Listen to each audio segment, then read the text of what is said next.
One of the things that we're told to do in the United States as poets, and I always do what I'm told, is to sample somebody else's poetry when we read, but don't just read your own stuff. And I mentioned, he appeared in one of the poems that I read, Edward Smith, a dear, dear friend of mine, and Jack's. In fact, Edward Smith came, Jack and I met Edward Smith when Jack and I were teaching at an event called the Free University of Seattle, in Seattle in 1966. Edward Smith came to the class to study poetry with us.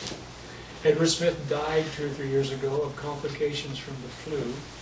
This is the last poem he wrote, and it is for a Vietnamese poet whose works are available in English now. Her name was Ho Xoanh Thoanh, and you can get her poems. Google her name, Ho Xoanh Thoanh, and she lived from 1768 until 1839. Edward worked for the American Army and their ridiculous episode in Vietnam as a translator. He understood Vietnamese, and he loved the Vietnamese people and culture.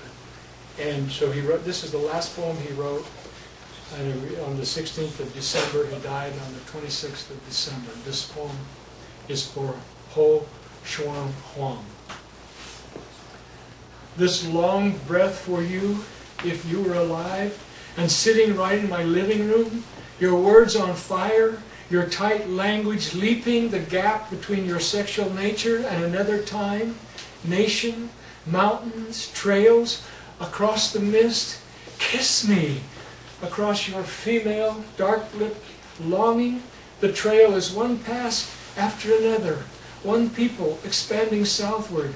Think of the tunnels they dug and ran in when the aggressor threatened, and you hold now my other nature, my patriotic being, sauntering between temples built in Hui during the reign of the Jialong Emperor.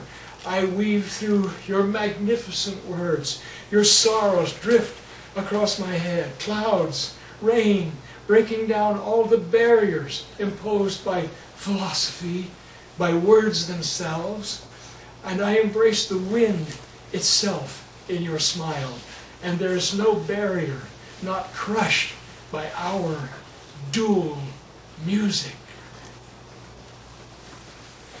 What a loss. I mean, Edward was such an incredibly great poet, and he was very poor, and he got the flu and tried to treat himself, and